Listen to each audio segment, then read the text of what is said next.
I hit my head so hard that it centralized forces at the C6 vertebrae, and the pressure was too much and it exploded. I blew up my cervical spine.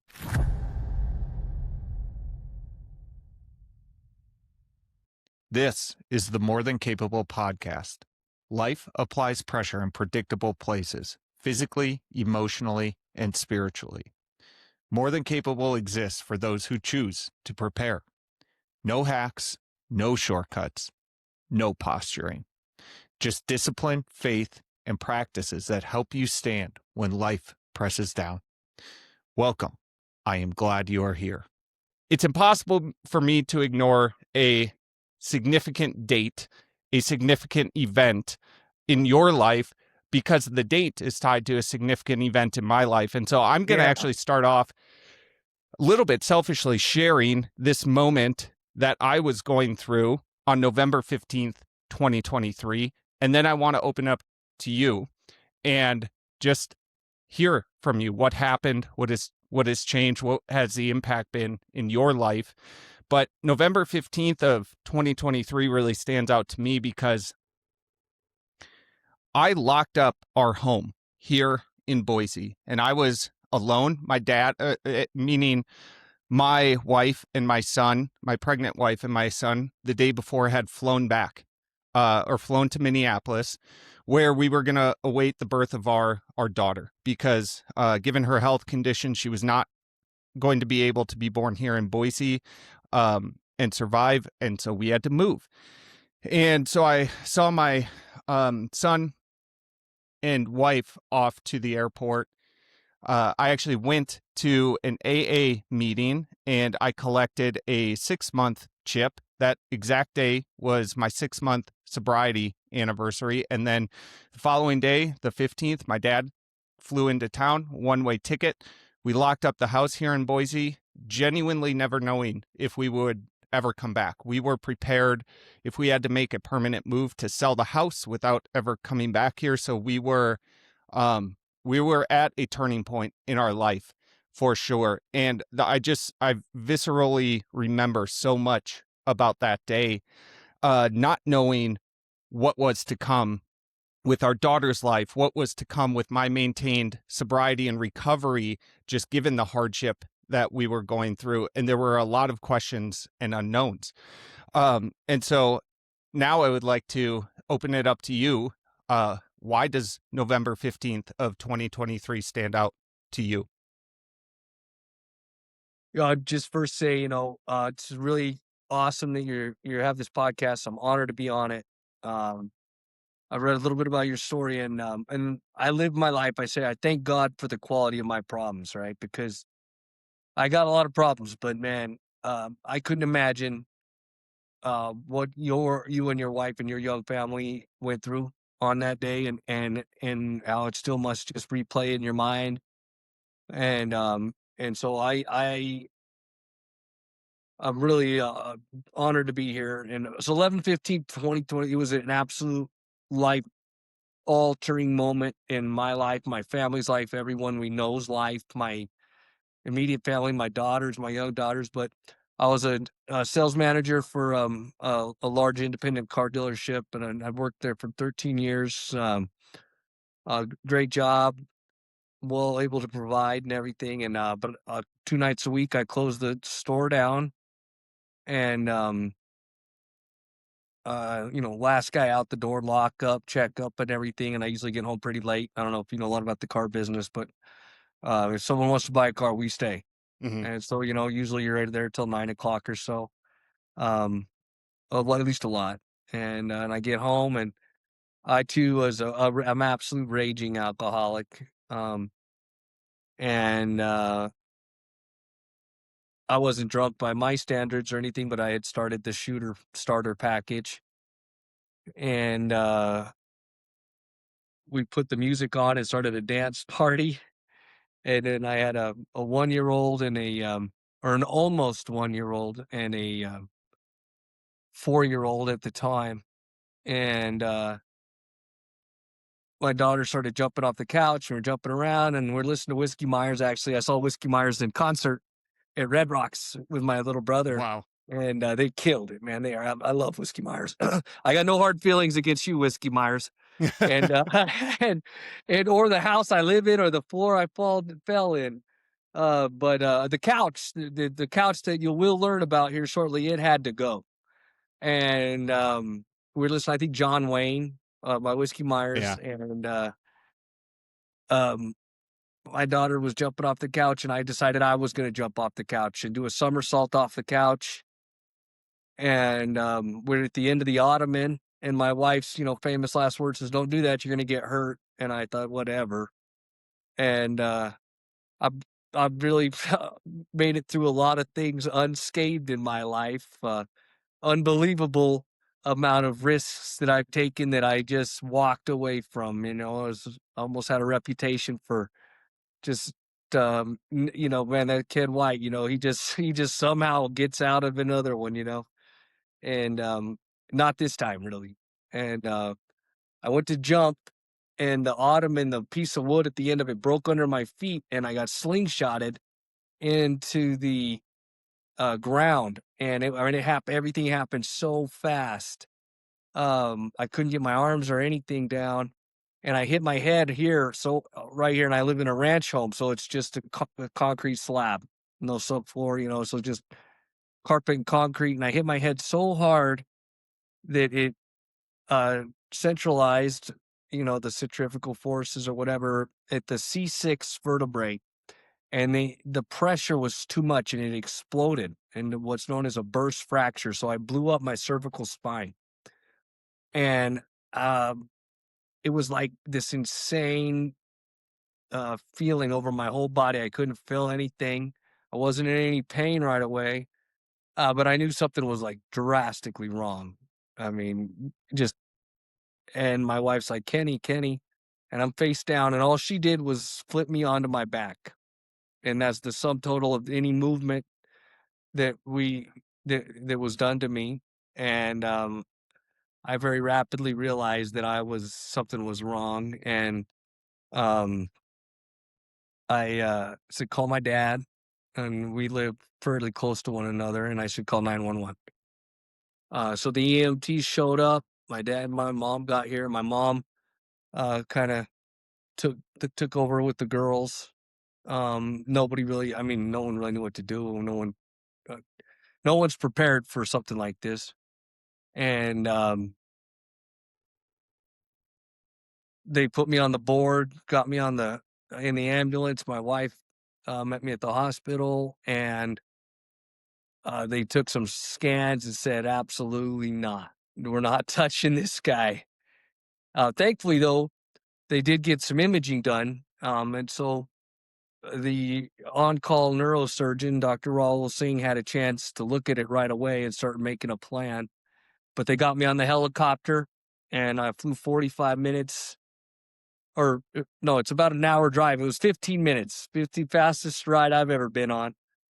And, what's crazy is I remember everything. A lot of trauma situations, you're out of it, right? Mhm.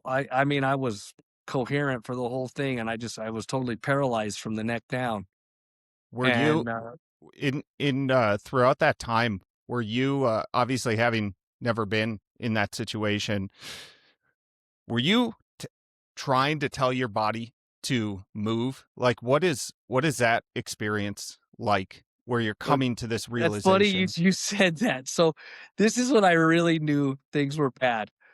Is I was laying there on my back, and I thought that my legs were in the air for some crazy reason. Like, I felt Right after the 100% fall, this is? right afterwards.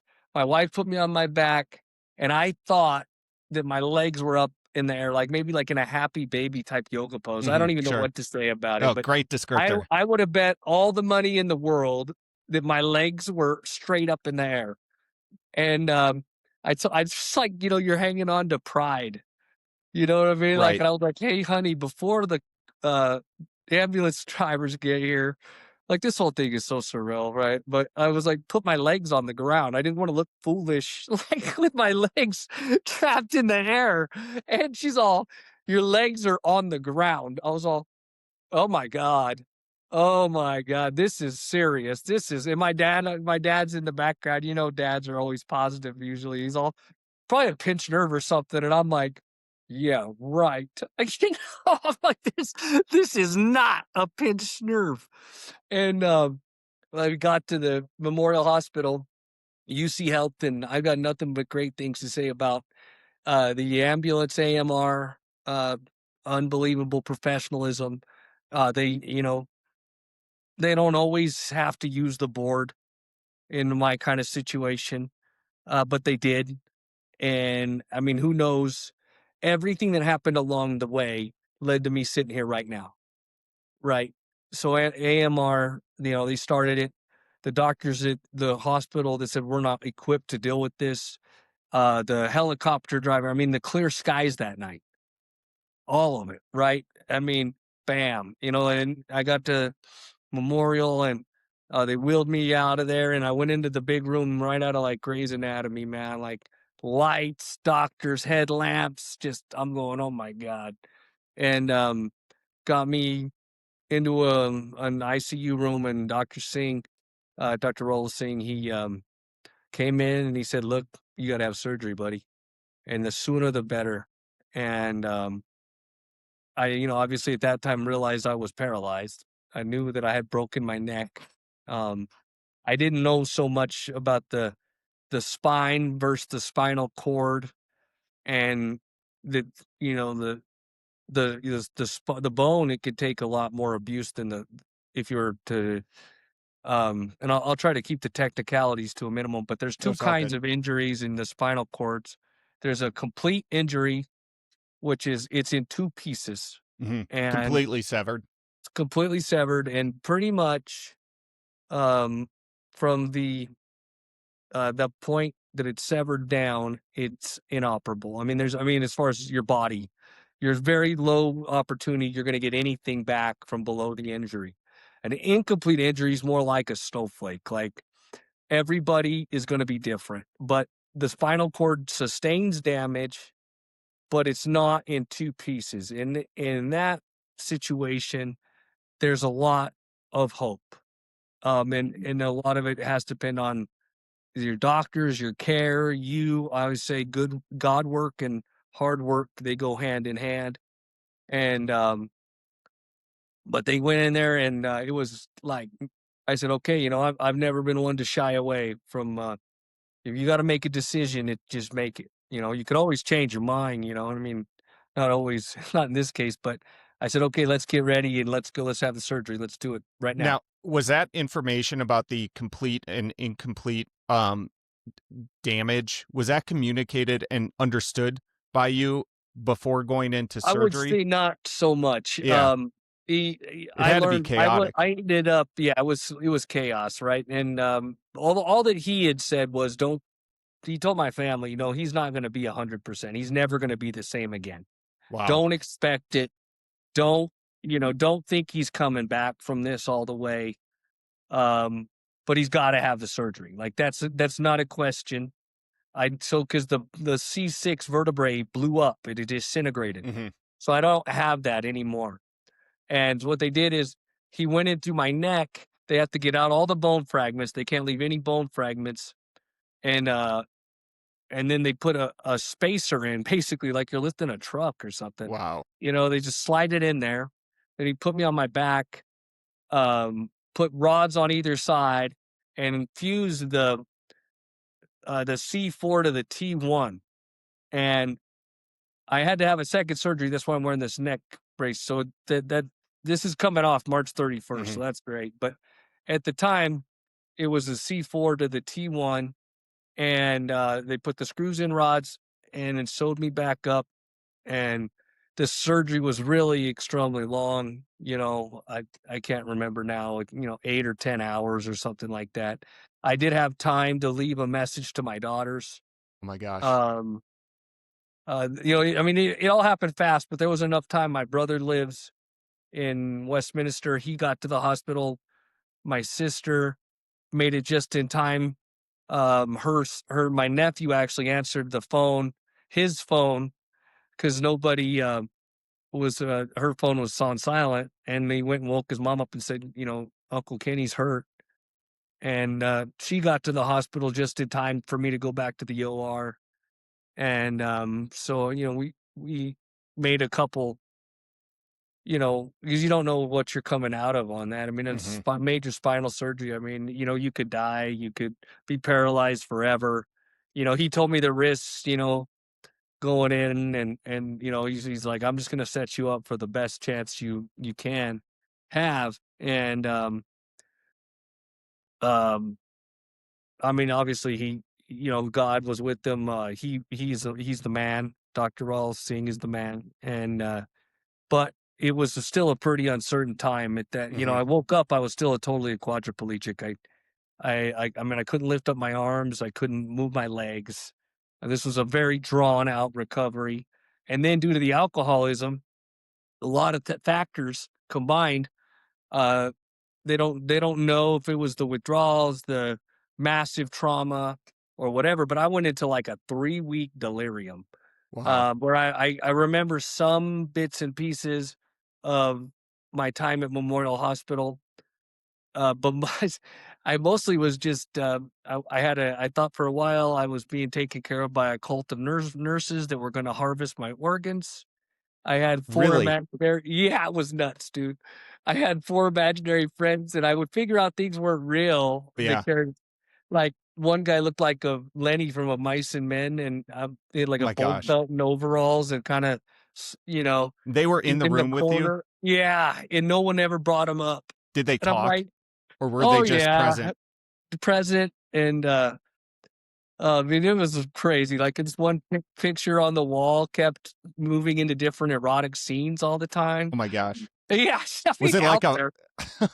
I It I was mean, crazy. I wanna support you in this in maybe a surprising way, but before going into rehab, I did not understand the extent and, um, intensity of hallucinations when My people were gosh. going through detox. It was something that was not a part of my detox experience when I was drinking, but the visual hallucinations, the auditory hallucinations, just sitting around at rehab in our downtime talking about the stories totally blew my mind.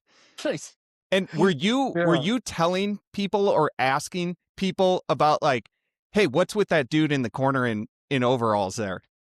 Well, you kinda like everything was so crazy, and Yeah. I didn't wanna seem crazier than I was. So, like I said, they wouldn't, mention these guys in the room with me. Like, this one guy looked like, Rooster from Blood In, Blood Out, and he had a white like, the young Rooster, he had a wife beater on and suspenders and a hat and a toothpick in his mouth, and he's sitting there, and there's a burn victim, with where the skin needs to be grafted, My gosh. and, these guys are like I was like, "If you can't beat them, like," and, my personal opinion is that, um, my brain knew the toll that if I had to sit there 24 hours a day for weeks on end, really contemplating the situation that I was in, legs not working, arms not working, bladder and bowel gone. You know what I mean? Total helplessness. That it would have maybe been a lot harder for me to have such a strong willpower to get better because that first 3 weeks was just totally devastating for everyone. My brother, like, basically grabbed the doctor, and you see my hands, obviously, my hands are still constricted, that's one of my souvenirs Mhm. from the accident. They do the best they can. This one's a lot better. We did a lot more work on this at the rehab hospital. They make you pick a hand because it's all about mass repetition. So there's no point in splitting reps because in the road to independence, it's all about adaptation to what you can do. So that's why everyone's a little bit different. Everyone's going to recover a little bit different. And so if you got two hands that just kind of open, what are you going to do with them? Right? But I can get my hand on this here coffee cup, right? And I Amazing. can hold it with this on this here holder right here. Amazing. And, just so it's just you know, anyway, I know I don't wanna talk about my time at the hospital forever, but I did have this one, my friend Dan Gibbs, I worked with him for years, and we were in a van going around a house on these hills, and I'm obviously was aware enough in this hallucination that knew I was paralyzed, but Danny was passed out in the driver's seat. Oh my gosh. And I don't know how long this went on, hours, days, where I was It's stuck on wild. this roller coaster going, "Dan, Dan, Dan, hey, Dan, Dan, could we get Dan?" And he just passed out at the wheel, and but we were just like the car just kept on the track, and I'm like, Wow. "I can't do anything, still paralyzed over here." Wow. I Well, mean, it was nuts. and you know what, Kenny, I actually I'm really interested in this time period. You know, you had kind of mentioned 3 weeks, and I think there's a lot to that period of time that's worth staying in and exploring because you had mentioned a battle with alcoholism. I kind of want to put that pin in that. I absolutely want to come and explore that. But I would assume that this time period was a moment in life where you came to a fork in the road.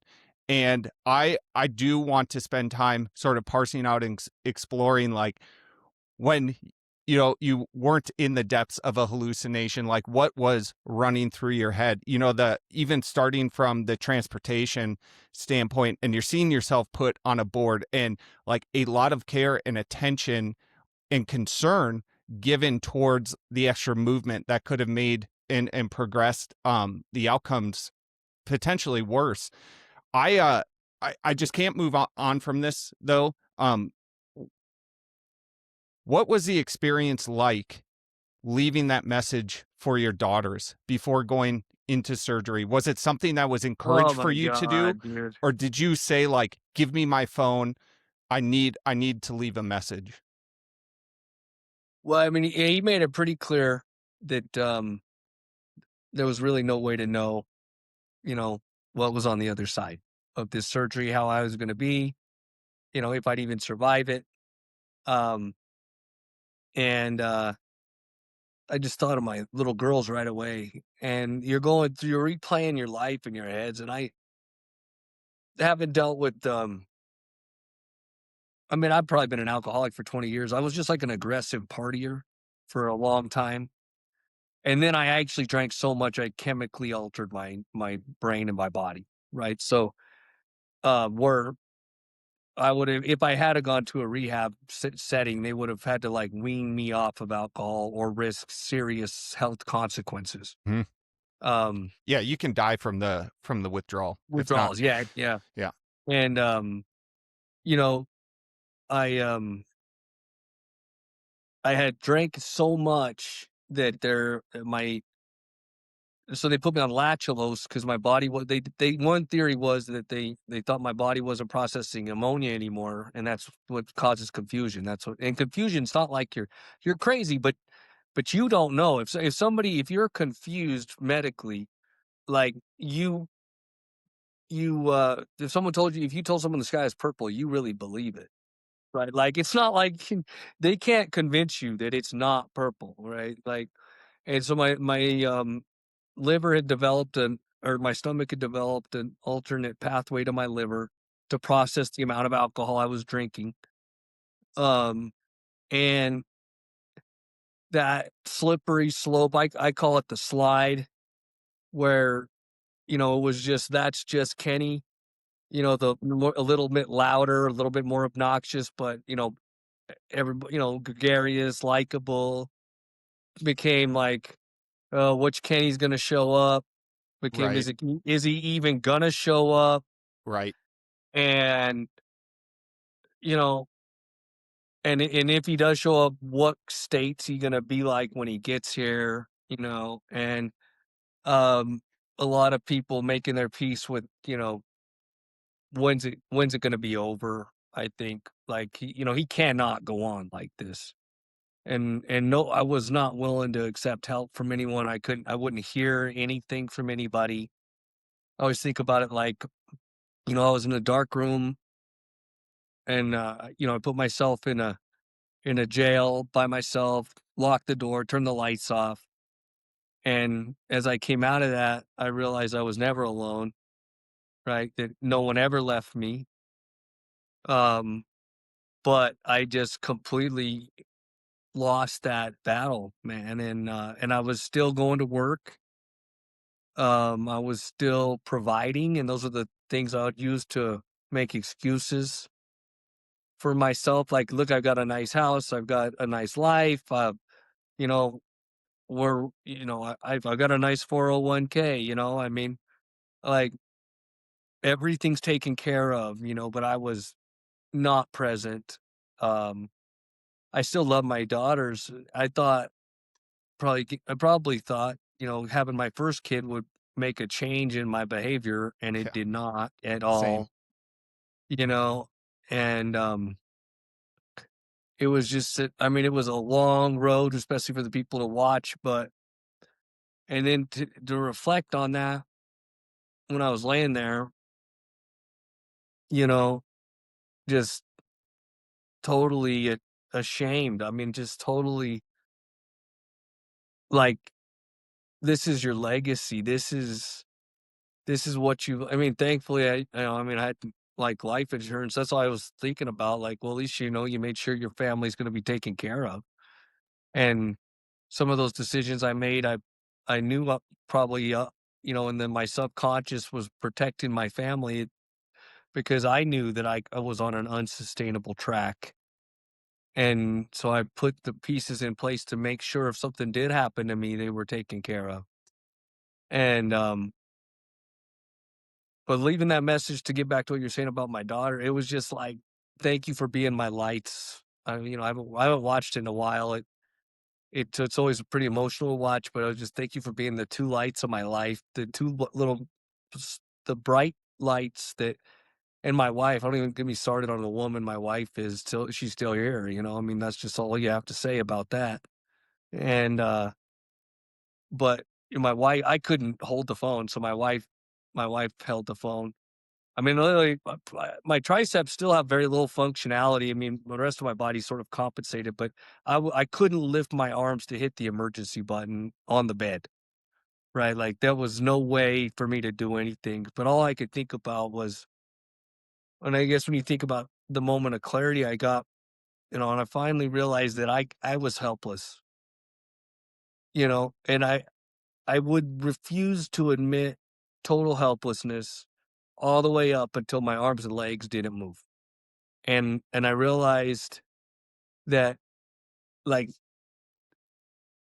I had manifested in real time, in real life, where I was spiritually, where I was with alcohol, where I was with the slide. You just slide down a slope, and all of a sudden you look back, and there's just no you cannot even fathom how you would get back to where you wanna be Mhm. because 'cause you're so far away.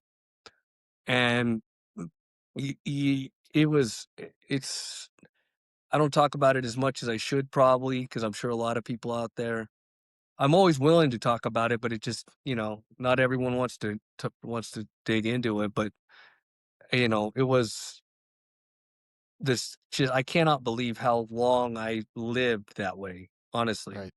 Even thinking about going through one day like I used to. In that moment, right, like, everything hurts, my whole body hurts, my hand doesn't open, everything's a struggle, and I think my life's easier now than it was then, you know I what I believe mean? it. Yeah. Where I would wake up 20 minutes before work, take a Yes. steam shower, then turn it on ice cold, think I was fooling somebody, have 22 cups of coffee, right? Put in a 9-hour day and pass out blacked out drunk and do it again every day for years. Just absolutely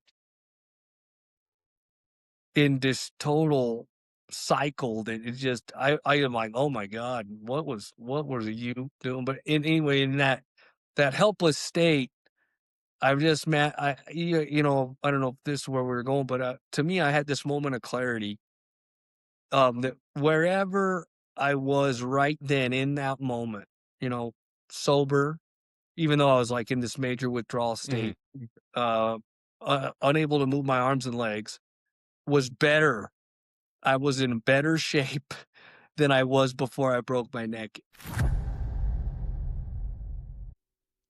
If you are enjoying this episode, please take a moment to follow, rate, or comment on the episode.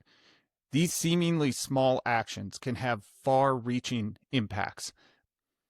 With that, back to the episode, and thank you. And I vowed to myself in that moment that whatever opportunity God gave me to have another life, that I would do it all different, that I would never make the same mistakes again, that I would build.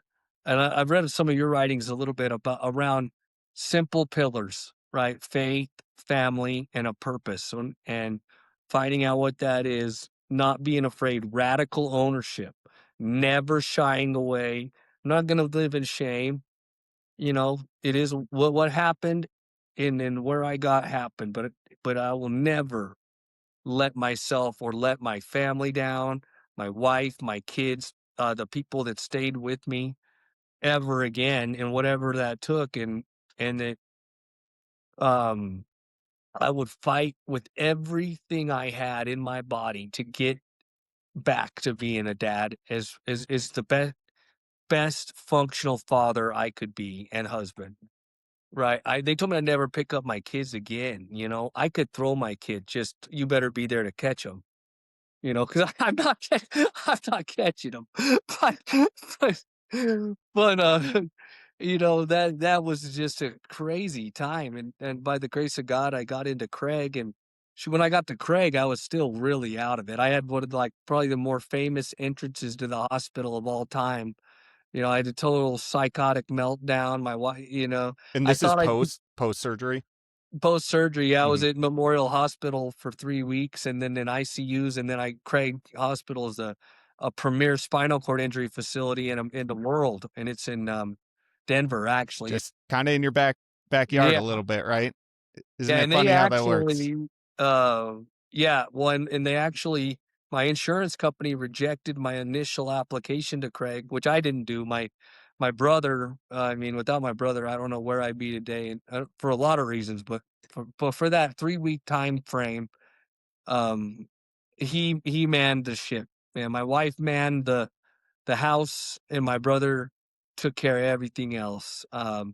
My dad, mom were obviously there too, but I can't, and my sister, I don't wanna leave her out. I'm not trying to leave anybody out, but my brother really took the reins on that, and he fought the appeals process. They said I'd get the same care, and in that world, like, you have the Yankees and the Dodgers, and then you've got, like, high school baseball. Mm. That's how far the drop off is from a Craig. There's a place in Chicago, I think, Atlanta, to then the basically the next stop is like a upgraded nursing home, and that's where they wanted to send me, and they said I'd come out of this disastrous accident, and with the same quality of life, and if I went to Craig, and my brother said absolutely not. My friend Matt Smith, um, a guy we know, named Johnny Grove, had broken his neck and had an incomplete injury, and he has a much more severe injury than I do. But they're all from Pueblo, where I'm from, and Matt came to the hospital right away and told my brother and my dad, and "You're gonna get him to Craig no matter what." He's like, "I don't know a lot about this, right?" But his best friend Johnny had been through all this and had been to Craig, and so my brother tackled that mission and got me into Craig, and I thought I took an ambulance that flew and drove to Craig. I thought, like, that when we got into traffic and it was like Vertical takeoff. got us out of the Man, traffic, and then my brother's, like, still trying to get me not to realize how crazy I am. And and he's like, Kenny, don't talk. "Why?" Don't talk too Yeah, much. yeah, "You're good. They're not gonna let you in if you talk." You know what I mean? And, he goes, but he's like, "Why didn't it just fly all the way?" And I didn't even miss a beat. I was like, "I didn't build it, I don't know. I just rode in it, Corey. I'm just telling I you wasn't behind the about this. wheel. I'm just all I knew is I was in the air, and then I was on the highway." Wow. Wow. Wow. And I had a minder They wouldn't let me out of the hospital room without, somebody by my side, and even in a power wheelchair, and and it was on the slowest speed you could possibly imagine. I mean, I was trusted to do nothing. Mhm. They put me in what's called a posy bed because, and it's got, like, zippers on the outside, No. and yeah, like a lunatic, and I can't move You my can't arms. move. I can't move, and they're still worried about me.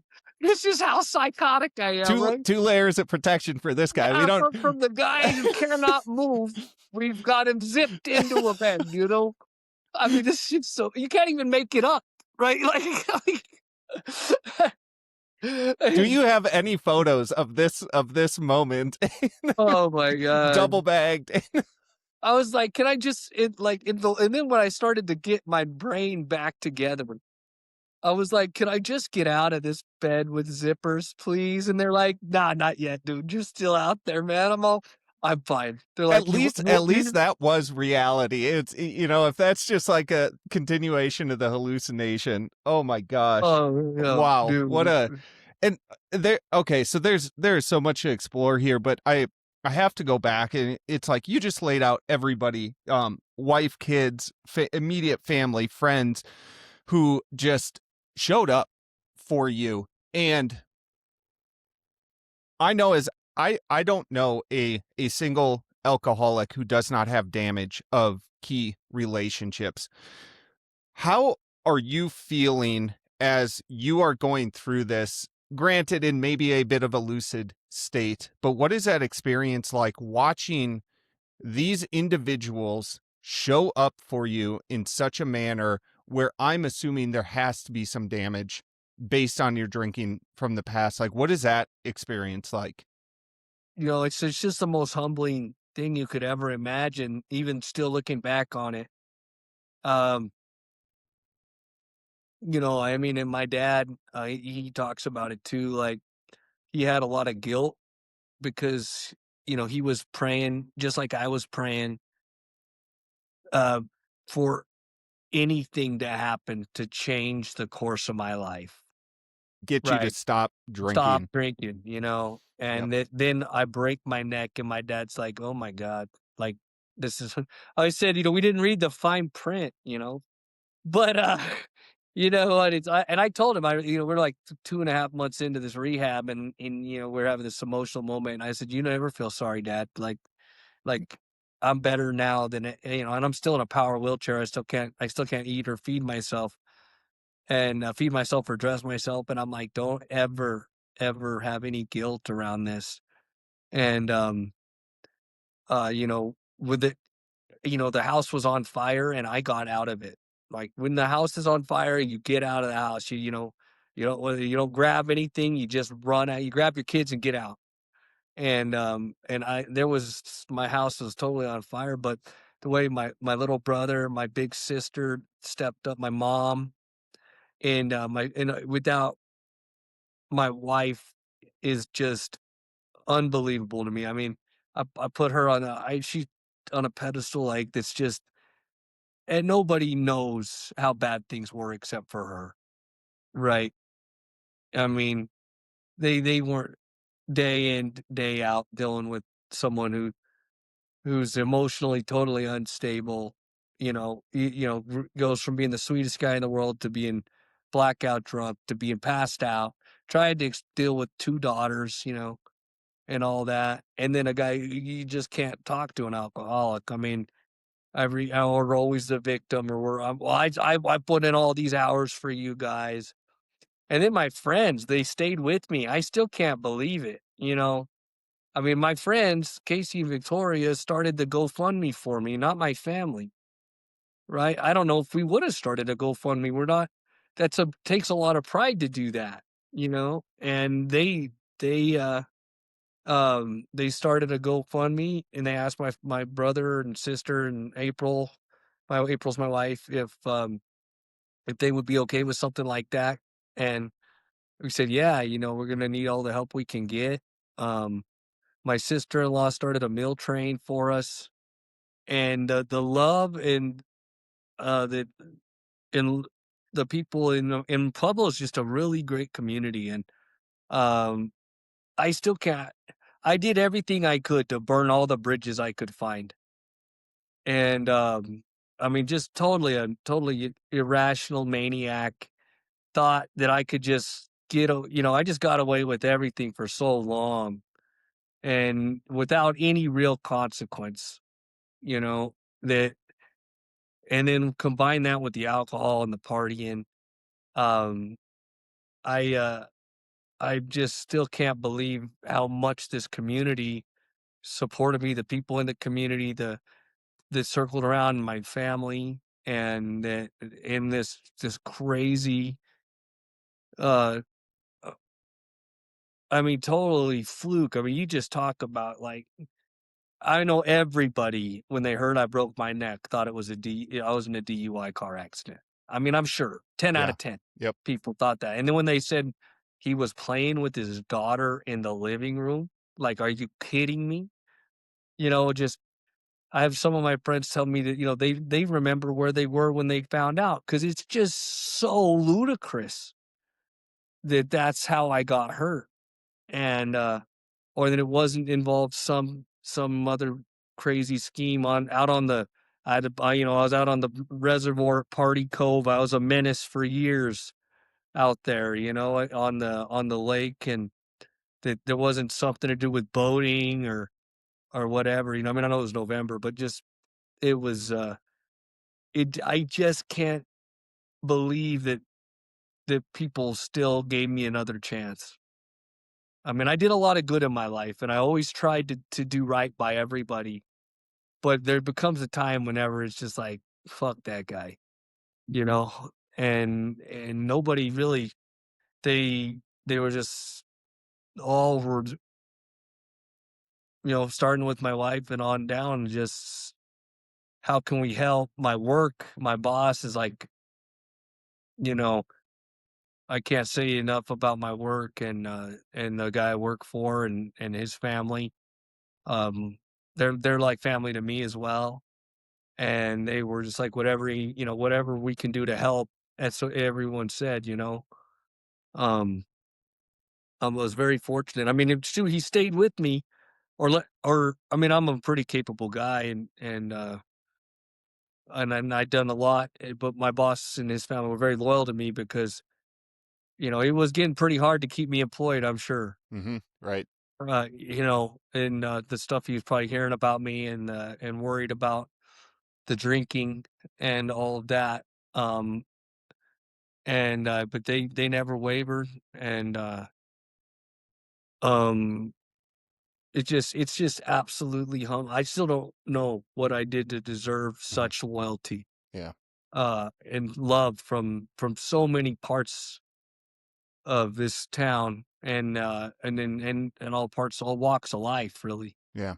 Do you feel like either with family or friends that you have had particular moments, especially early on in your healing journey and from your moment of sobriety, where it was pretty intentional conversation about the past and how the drinking had impacted? Like, did you go through, because honestly, you're laying out your story, and in my mind, I'm kind of going through and I'm like, Kenny naturally worked the 12 steps. Like, I don't know if anyone has said that to you, but, like, you really have, just in what you detailed here, like, you talk about that place of just, like, total helplessness and seeing that and understanding it. But, like, were there deliberate conversations pertaining to, seeking forgiveness for the past, trying to reconcile those past hurts, and work on the cultivating the new relationships where they could go? Well, yeah, I'd made up my mind from the very get go to be totally honest about where I was at, and I I wrote um a thing on part of it being publicly accountable, part of me to anyone who followed our story, and but I wrote a Facebook post about never, no matter what happens, I'm never gonna let alcohol ruin my life again, and I'm not gonna become that person again. And thank you for everybody. I think, anybody and everybody who read that or heard about it and it, um, I was willing to be so honest about, because I mean, my physical recovery is so astounding that that's a good enough story, right? That's a Right. good enough Hallmark movie, Yeah. right? And but it's not even a tenth. It's not even, it's like the iceberg, right? Only 10%. You can only see 10% of the iceberg. It's not even a tenth of the story. The the the the prodigal son arc and reconnecting with my faith and putting realigning all my priorities and which I'm still in, right? I'm still all in that, right? But being just willing to publicly say, "Hey, I fucked up, man," and I'm trying to quit the F word. I think I said it 2 times already, You're good. and it's okay. You get a pass on this show. It's okay. But I on the local news, it did a story about my journey, and Diane Derby is just an incredible person. But she'd asked me when my friend uh, had asked me when she first called, and said, "Would you be willing to talk about the other thing as well?" And I said, "Absolutely, 100%." Like, and when I'd gotten home anyway in August of 24, the news story ran, I think, and it ran around the Olympics, so a lot of people saw it. And the first 3 minutes are about the accident and whatever, and the next three are just me on the news talking to 20,000 people or whatever about being an alcoholic. Powerful. And Wow. and a lot of when when people, I wasn't trying to hide from anybody or Right. anything that I had done, and I think that went a long way with people and resonated with a lot of people who recognized that I was not gonna shy away from the fact that I had really let everybody down, starting with myself, then my wife, then my kids, family, friends, the community at large, all the people that my friends, and just being totally honest and saying, "Hey, man, I, I'm sorry. I just made the biggest public apology that I could." And then, and I committed to you know, showing gratitude for the second chance I have at life in everything that I do. Gratitude to my family, gratitude. So I built my race, and all of that. But there was, so that's a long answer to your question. Is some people there were very specific conversations, but mostly being willing at any time to talk about addiction or being an alcoholic um, went a long way with people. And I've written a lot of posts about sobriety and all that, and just always if I feel like I'm going through it and it is something enough that I've written down that I think maybe I want to share and maybe it'll help somebody else going through something, whether it's physical, mental, spiritual.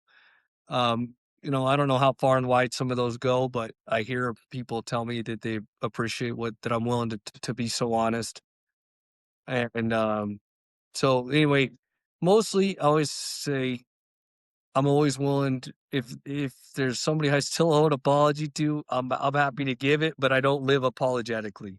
I that right there, that balance is huge. And how do you feel like you were there right away? Like as you were kind of forming this new vision for your life, and connecting with the fact how grateful you were, even in the physical position you were in, to be, I'm gonna say, freed of the shackles.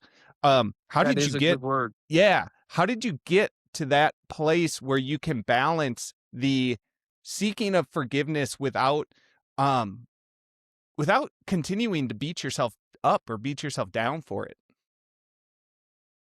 Was a lot of it a pretty unique situation, like with the paralysis.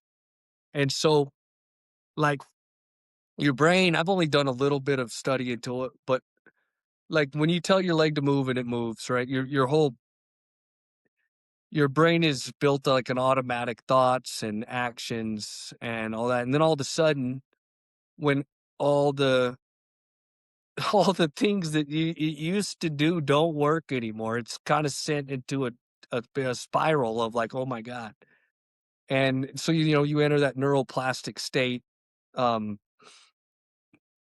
and, through the massive trauma, the massive amounts of dopamine and different drugs that were I always think like my brain was like Pangea, I'm a 37 or 8-year-old alcoholic, right? Like everything's formed, and then Yeah.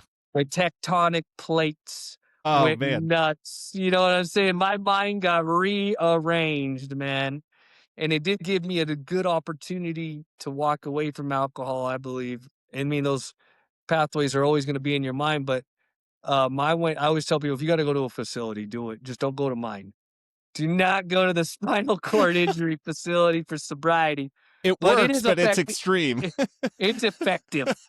And because then as you're rebuilding yourself, you're activating all the things you do in your mind to learn how to walk again is the same type of things that you're going to do to rewire your brain from alcohol or drug use or whatever. That same things to I mean, because I was totally helpless. I mean, when I got to they put me in a Hoyer lift to go from the bed to the wheelchair, and then slowly, right, I was able to learn how to everything's called transfer from the wheelchair to the bed, right, and with assistance, and then um, they put me on vector machines where I was tied to the ceiling, and I would walk, across. It would take me 40 minutes to walk across a room while attached to the ceiling, right, and and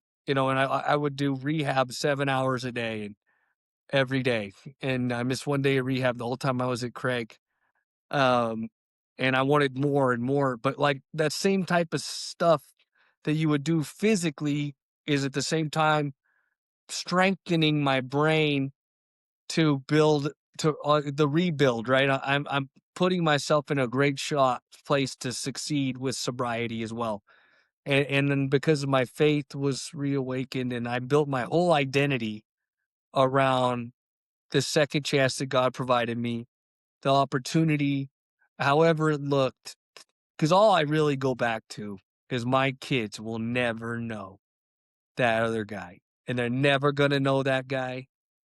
And I have a second chance to repair, rebuild, and the relationship and honor my wife and lift her up and be the husband I always should have been.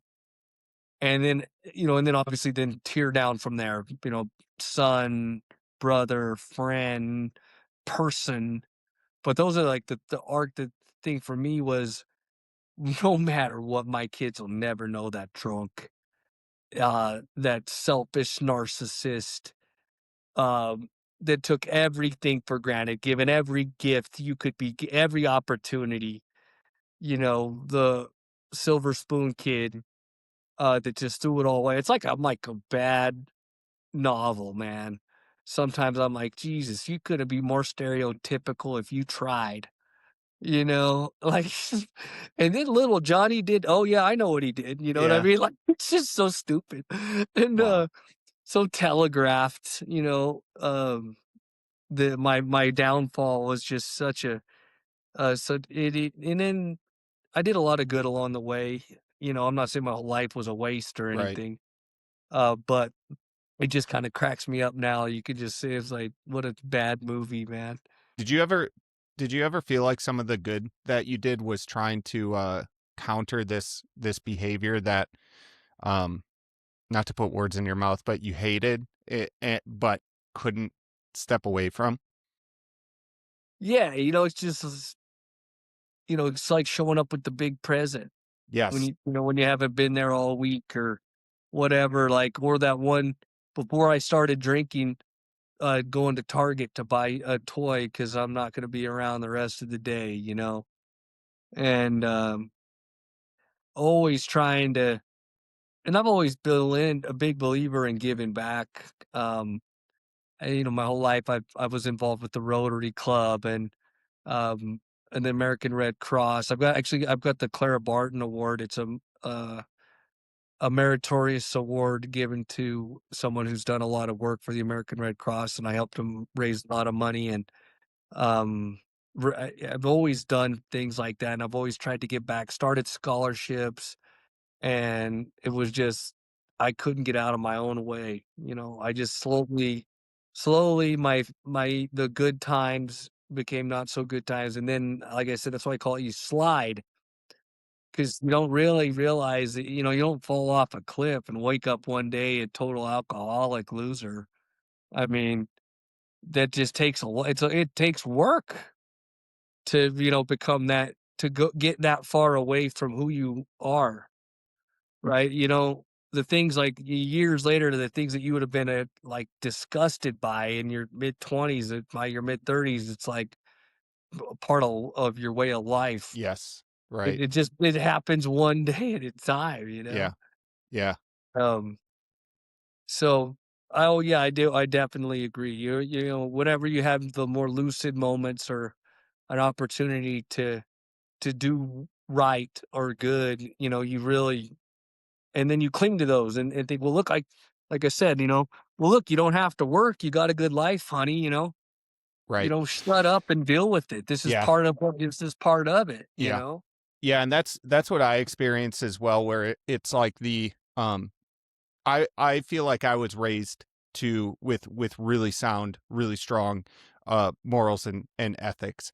And so that was always part of it, but the act of doing a lot of that became the future justification or excuse for why I could continue to drink. It's like you could point at those things and be like, yeah, but look, I'm volunteering, I'm doing this good work. And so maybe that surface level, that mask that I was wearing was it gives me the excuse. It's insanity when you say it out loud, but there you go. That is alcoholism. It's insanity. You It speak it is, out dude. loud and it makes no sense. And you've alluded to it a couple times, and there are so many paths that I want to chase here, but I think one of the most important and ones that I'm interested in is what was your faith journey? When you went to leap off of the ottoman, where did you and God stand in terms of a relationship? I believe in you, and I do pretty good, and I'm raising my kids in a good way, and I tithe sometimes and whatever, but I know the right things to do, but I'm not there yet. I'm not. I'll come back around. Same thing. I grew up. My dad's a lay minister, and we went to church camps and um always had a strong faith. Always my whole life had a very strong faith in God, and then, but I guess I didn't. I guess that's all not true because, you know, I wasn't, I never really submitted to the fact that everything I have is because of him. Everything that the burden is too heavy. I never trusted him with it.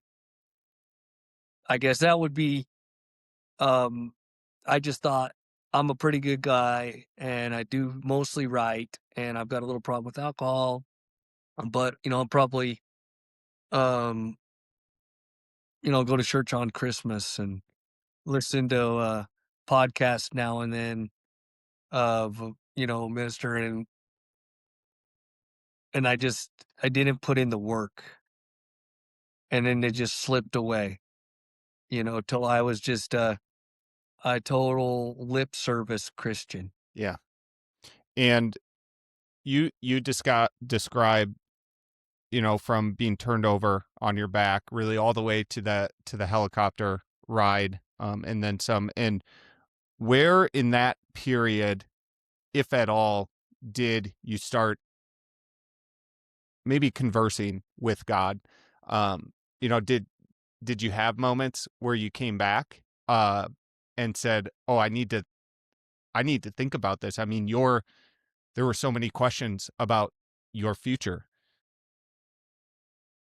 Yeah, like got I've gotten in a couple binds here or there in my time, and just like anybody else, start this time. I'll do something different this time, and um, but this time was really different because it wasn't just like basically let me out of this situation so that I could basically go back to the way things were as soon as I'm not in trouble anymore. Right. And everybody's different, right? Some people, they have that what I guess I guess it's really called a come to Jesus moment. But and it doesn't take as much, right? And I just really trusted myself to get through anything. Um and this time I was pretty much certain that immediately, right? That at this time I'm not doing this alone. Right. Like that I became aware. Like I said, I really was able to make the link between the helplessness of my physical body and then everything else. And then if whatever was gonna be on the other side of that, I was God was gonna have to step in. Did you f God was like, I love the Philippians 1:6, right? God began a good work in you and he's gonna see it to completion. Well, a long time ago, God started a good work in me. And I've been close, I've been far, I've been close, I've been really far. And then in that time where when I hit my head, when I hurt my neck, and then through the process of healing that I'm obviously still in, I was able to really say I'm I'm going to put everything onto your feet. Whatever. If I get my legs back, it's because of you. If I get my arms back, it's because of you. If I beat alcoholism, it's because of you. Um, and you're I'm all in, right? And then I recognize at any time, right? I could revert back to that same old mentality that, well, okay, he got me to where I need to get now. I'm good. Well, I'm good. Thanks, Yep, buddy. You yep. know,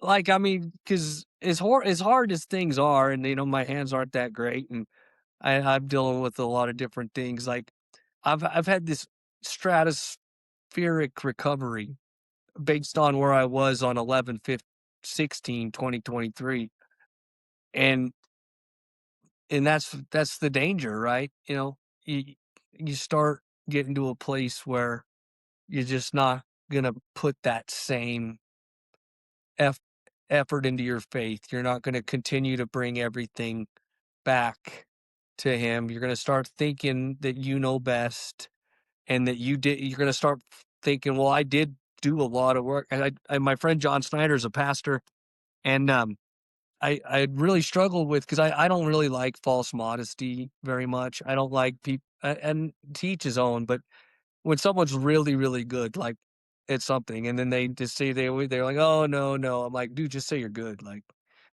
it's okay. It's alright. Self-awareness. Yeah. You're just self-aware. Yeah, Everybody yeah. knows you're the best person here at this game, Yeah, you're and it's right. okay to say it. And I understand you don't wanna be prideful and but there's humble and there's just idiocy. If you are Tiger Woods, Tiger Woods knows he's the best golfer in the world in 2000, what, 7 or 11 or whatever it was when he won everything, and then for a very long time, and he knew that. And, so I was, like, really struggling because I worked ha if you added up everything I ever did in my life, put an exponent on it, what I've done in the last 2.5 years was harder. Like, it took everything I had, more than I ever knew that was inside me, and I didn't wanna try to sugarcoat, like, if you have a spinal cord injury or if you're an alcoholic or if you're lucky enough to have both at the same time, just kidding. I sorry. If you're lucky enough to go through both things at once, um, right, like, or whatever mountain it is in your life, right? If you really wanna change, it's gonna take everything you got. And but I don't wanna sound like me, I. And so I asked my friend John, to go to Chick-fil-A, and we were talking about it, and he just says, "Well, you just said God gave you the will to work." Like, I don't know, I was all, "Well, that's I don't know why I didn't think of that, John. Mhm. Thanks." Like, it would just made so much sense to me that and then that's what I go back to, like, God gave me this will to fight for every inch, every step, every to get up when I was tired, to never not push for the next step. And then he gave me the motivation with my daughters and my wife and my family. And he gave me this opportunity to have a mostly independent life. And independent, I mean being able to take care of myself.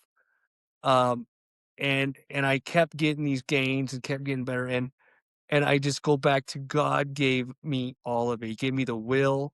He gave me the people around me. And but I also like what I had struggled with is I was like, I'm not trying not to say I didn't work really hard, you know? And John, thank you, John, for helping me say that because I just didn't want to try to tell anyone that this has been easy. It's been the absolute it's so hard. And one of the things is kind of a tangential, but and when I hear about a tragedy of something like that happened to me, I still kind of think, well, man, they could have just died. Like, what they're about to go through and what the people that love them are about to go through, and I'm this freaking success story that's unbelievable, right? Like, and it was still so hard that I struggle with that thought that, oh my god, they have no clue what it's gonna take, what the rest of their lives are gonna look like. Yeah. Because 'Cause I'm sure you know with your loss that it's ever present, and the battle's never ending. And, and so that was like I was like, I don't wanna sound like any of this was easy, and it took everything it still takes everything I have, but I only then that way I was able to present that properly, I think, is that God gave me that iron will to just fight when everything was hopeless. Yeah, one of the troubles that I had with people who professed faith and with God for so long, or with maintaining a relationship with God, I should say. Um I always found it very off-putting, which is a really kind way of framing it, but I found it very off-putting when the only thing people would offer up is thoughts and prayers, Yeah. and you see this go back and forth if you're, on social or something, like, why don't you do something? Don't just profess thoughts and prayers. And it was something that I wrestled with as I entered back, or I should say, as I turned back towards God, because he had never left, right? I feel like I had just turned my back to him. And prayer and figuring out that balance between showing up and doing something for someone and, understanding the power of prayer. I find myself, and I'm very attuned to when people have life circumstances that inject this challenge, like you were saying, where it's like I kind of know what the road ahead is going to be like. And, there, in some instances, there are actions that I can take, but I have found a lot of personal, um, I have found a lot of power in just asking God to give them the willingness and the strength to persevere, because there's a component of it where it's like I can show up for them. I can try to live my life doing this kind of work in part, but then just actually showing up for people. But yeah, you hear about those stories where it's like, you can't be there to help somebody. Well, you can ask God. You can ask God for that strength for the loved ones. And I have found it already opening up conversations. And we had to fall back so much on our faith through our journey. Like we were physically, emotionally beat down at moments, many moments throughout, but we were lucky that that spiritual component was the bedrock that we wound up standing on. And so, you had mentioned 7 hours of physical therapy a day with one off day. Um, that's like Olympian type training I don't right know there. about it And was a lot of work. I mean, and you had mentioned 40 minutes to cross a room. What is like what is the energy like? I mean, you're obviously not going at a fast velocity, but what are you just by the time you get to the other side of the room, are you just totally drained? And then what is your thought? Like are you upset that it took you that long, or are you grateful and like thanking God? But dude, some part of that when you're rebuilding yourself like that and your brain's your all you could think I used to think about the Smokey and the Bandit song, I got a long way to go and a short time to get there. They get and I would like I was in my power wheelchair and I'm like on my own and then I realized I was starting to lean on it. And because at that point I could sit in a manually propelled wheelchair and I'd use my legs. I'm actually in it. I'm in my wheelchair. And so but you put, they asked if they could buy it back. I was like, yeah, right. My kids would kill me. And it's comfortable. Yeah, you got to memorialize that.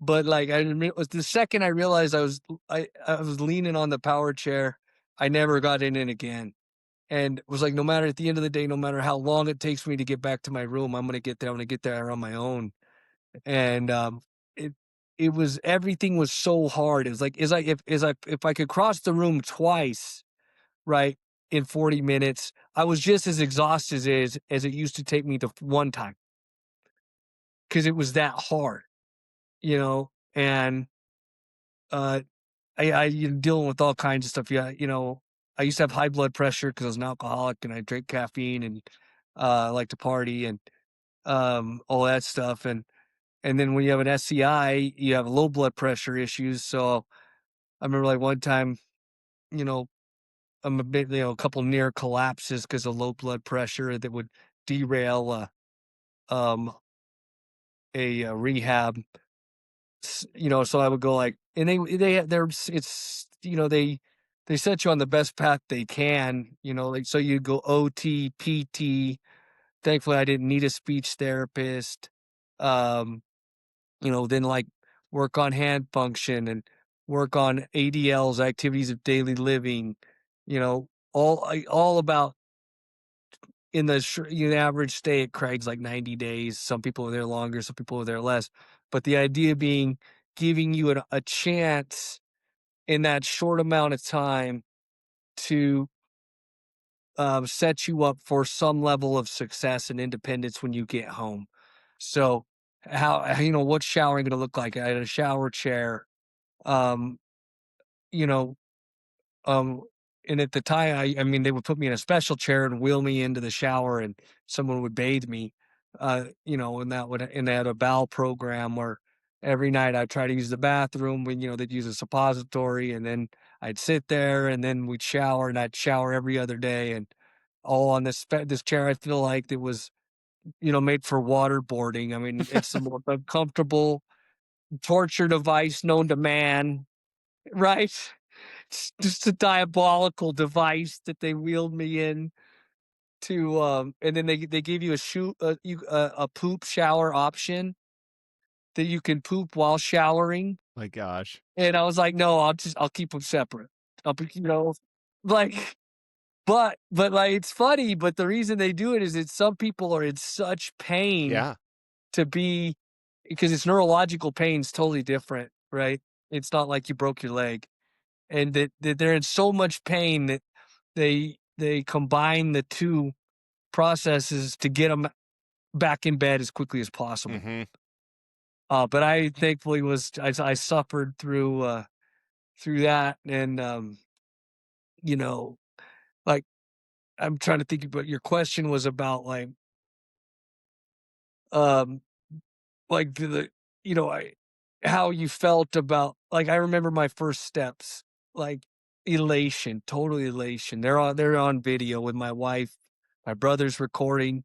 He makes a joke about me being an ambi-turner, which is a throwback to Zoolander, there like he was an he can only turn he's not an ambi-turner, he can only turn one direction.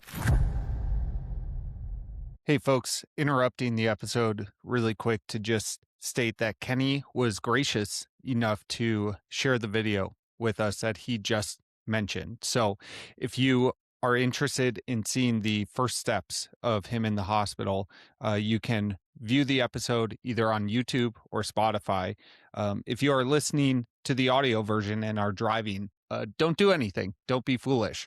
But for those of you who have the ability, it's a very powerful and meaningful video clip to watch. With that, to Kenny's first steps. Nice and slow. Think about what we need to do with each step. Stable on that left foot, stable on the right foot.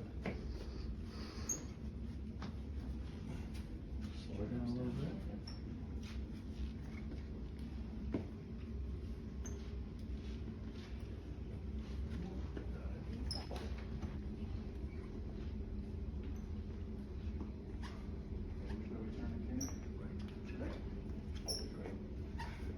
Unless otherwise told. Oh. Ain't no NASCAR. Yeah. He's not an ambi turner. Did you see whenever that guy took the wall for to get into the final race? I'll stop talking. Yeah, you gotta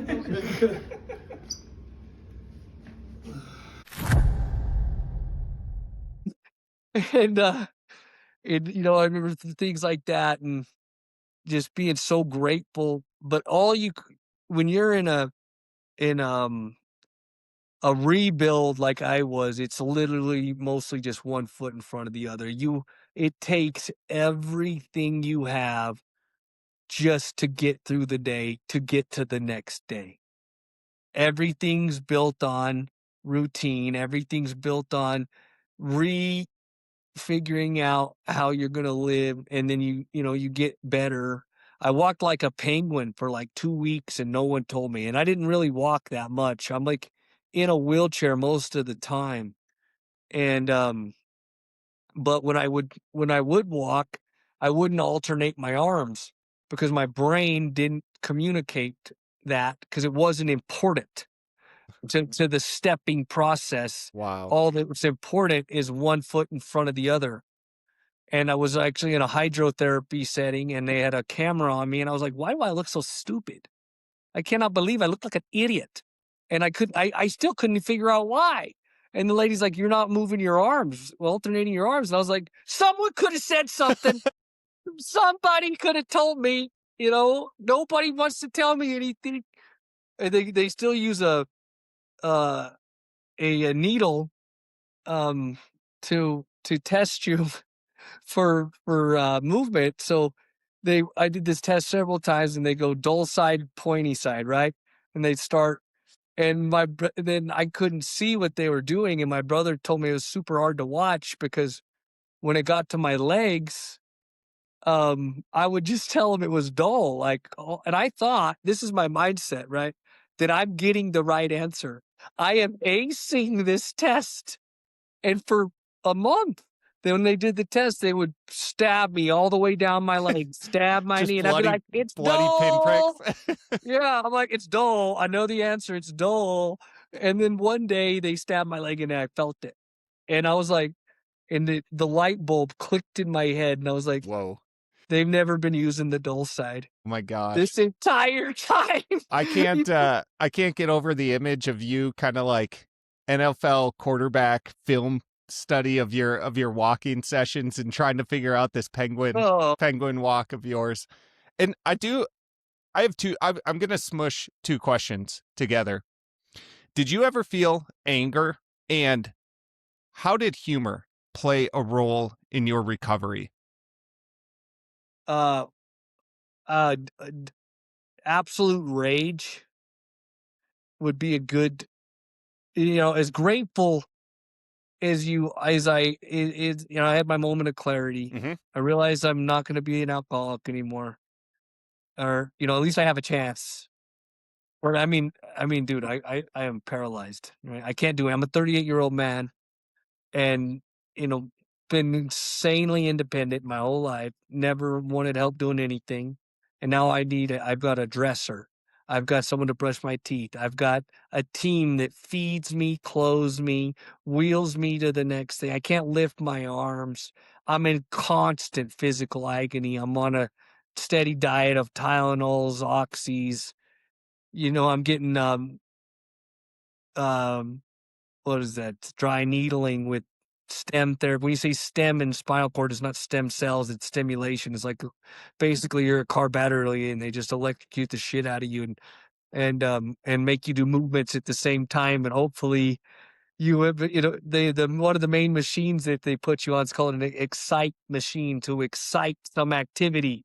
And so they put panels all over my body, and these guys, I got in a research study, and these guys just lifted my arms for 45 minutes a day while being electrocuted. And then the next day we did this movement for 45 minutes a day.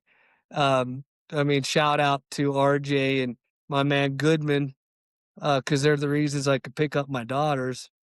And I got an exoskeleton and had a robot walk for me and with direct spinal cord stimulation to help with just getting those pathways reawakened, those, all those things. But sometimes just going, this is too much. And, just devastation. Everything is so hard. Remember when the first week we got home and then we went back to Craig to do our outpatient therapy. So we did 1 week at home, moving from inpatient, which is around the clock hospital care, to outpatient therapy. And they have apartments and you go, and then Craig provides the apartment. Their foundation pays for the apartment for 28 days. Um, so, if you can't stay there, you can get your outpatient therapy done wherever you're from, but they're the best and they know where you're at and they know how to help you keep going. So you're better off there. And that first week home, I remember my wife, we've got a 1.5-year-old, a 4.5-year-old, and me, and I'm totally helpless. And everything's about being a fall risk, and do whatever you want, don't fall down. And so transfer to a wheelchair, get in the house, get to the bed, wheel me to the bed, and I stand up and I'm leaning against the bed, and she goes, "I'm gonna go get the baby." And I said, "Okay." And I reach back, to try to move the pillows, and at that time in my life, like, if I stopped thinking about my legs, they would not work, right? Like, immediately, like, if I like, squirrel, right? And when I see the squirrel, I'm down on the ground because 'cause I've now stopped thinking about my legs, and my arms were so weak, and I was just trying to push the covers back on the pillow just to kinda waiting for my wife, um, to, um, bring the girl in, uh and next thing I know, I'd stopped thinking about my legs because it was so hard to move I still can't move sheets very good, but, I fell down and I'm laying there on the ground and I'm on my knees and my wife comes in and I'm sobbing, man. I'm just crying. I make her cry just even thinking about it. I'm Yeah. going, how are we gonna live? Yeah. How are we gonna survive? You couldn't even walk out of the room. I'm down there on the ground again. Like, God, this is too much. I can't do this anymore. Like, am I ever gonna get better? Am I ever gonna get stronger? That's fighting against that. But I've had so many unrealistic gains anyway. Like, I think about some of the tools that we were talking about leaving the hospital with and assisted devices, whether that's a cane, a walker, a wheelchair, you know, to running a 38-minute 5K. Um, like I had nothing but moments and still do sometimes when it's like, or another example is I'm able to drive. I can get my hands on the steering wheel, and Mhm. I had a special training to drive when you lose your Yeah. license. When you break your neck, the DMV's on top of it. They take your license. Oh, they can do that well? No, no problem. But when I got my license back, they left the motorcycle cert, which I Get think is out of here. hilarious.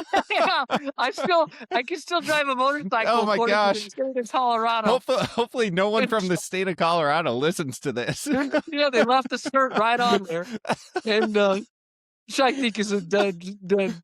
But anyway, they put me out on the streets in a student driver car with this guy Barry Doyle. Shout out Barry.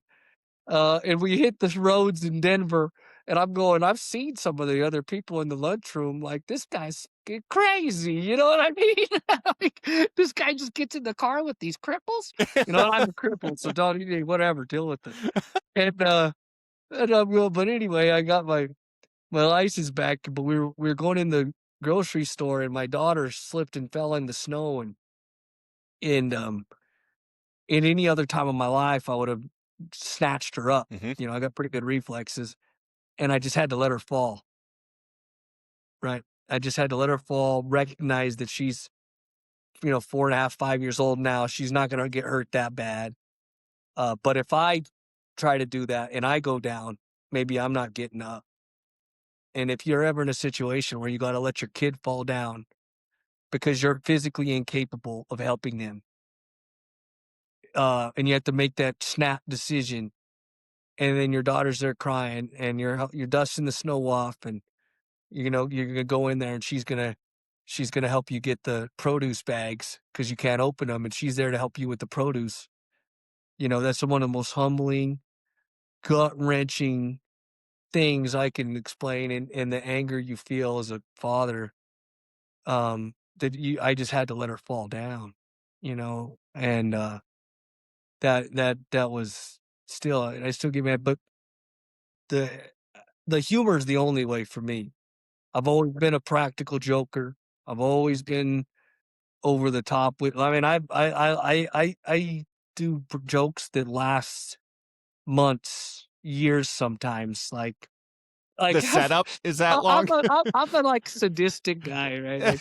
Like I got this one guy that I just take it pictures of oatmeal whenever I eat it, about once every 2 weeks or a month, and I put like at his name, great recipe. He's not the kind of guy that eats oatmeal, right? And nobody nobody knows that these are fake posts that I make about him. They just, so, like, by the time I am done, there will only be one name in oatmeal. Right? This might take me 20 years, right? But I've committed Oh to my just, gosh. yeah, I know, I'm totally crazy. I mean, you gotta be totally crazy to go through something like I did anyway, but that's just one small little joke that I like to do. And I'm like, great idea on adding the yogurt, and I like tag his name. I've been doing this for like 3 months and I Oh have my no gosh. plans. All right. But do this whole thing, and then, oh my God, they call it, if you ever are in a place to know what an invols are, it stands for involuntarily shitting yourself, right? Like, so if you know So is out that there more what clinical than shart? yes, yeah, it means it's not a shark. I mean, this is the The whole thing. full thing? The full thing. So if you know what an invol is, brother, I'm sorry if you're listening. My heart's there. And I have been through some of the most horrible invols that you could imagine. And like, I remember what my brother, has got an MBA and is part of, he's an engineer, and he was going to get an award or something. So it's the first I wore a button-up shirt and button pants, right? I only wear jogging pants, man. Like my dad was like looking at my pants one day, like not approving of them. My dad's the best dressed man, he's got tie, suit all the time. He's a handsome guy. He looks like a judge or a senator. And all times my dad looks great. And I was like, Dad, don't buy me any pants with buttons unless you want to go to the little boys' room with me every time. Right. I'm a jogger for life, baby. The And stretchy but seam. anyway, yeah, nice. And anyway, where I'm in my kitchen and I don't know, we get on a program and make sure I'd use the bathroom and I was like, oh my God, and I like felt the rumble and I'm making a break for it to the bathroom. And no, I did not make it. And I'm in the bathroom and I'm yelling for my wife. And then my dog gets out in the backyard and he's out in the alley and my brother goes to get him. And then I hear him, he's all, the dog is out again. I am not getting the dog. I'll see you later. And he's like going off, but I'm covered in shit, And I'm like, whatever, leave the dog. I don't care if I ever see the dog again. And all I could think of in my mind, though, is like, I can't wait to tell him about this. That bastard's going to feel really bad one day. And I waited like a year to tell him, too, till I could really had an opportunity to make him feel really bad. Oh my And, gosh. so me and my wife were in there getting my pants off and getting me in the shower. And then I did this coaching journey with my friend Skip, and I did a medicine journey actually, and it was like 6 months of coaching. In the middle of it, the 3 month mark, you do a medicine journey, and I did the first couple sessions with them, and I'm a big believer in psychedelic medicine journeys. If for addiction, for a lot of things, um, and but I did a couple of them in my car, and I could tell he hated it, and so I don't really feel the cold anymore, and so I went down to a park, and there's a lot of stuff going on that day, and I I get to this park, and I'm getting all set up, and I'm like, "Oh my god. Oh, no." And I'm like, "There's no way I could get to a house or anything." And I've got this scheduled hour-and-a-half long coaching session, and shout out to Skip, the Sanctum. It's in Aspen if you're looking for a medicine journey, but anyway, we're on the Zoom call like you and I are or whatever program he uses, and I go, "I'll be right back," and I basically just go shit myself in this park, right? And I'm trying to make conversation, and I do the whole thing. It's all recorded just like this, and he's asking me to deep into my past and inner child, and like, at the end of it, I go, "I gotta tell you what's really going on There's here." trauma happening right here. Yeah, I'm like, I shit myself. And he's like, this is after an hour, 20 minutes. We've been on this call. I've just been sitting in this shit, because I mean, what else am I going to do? I'm mentally strong at this point. I've been through a lot.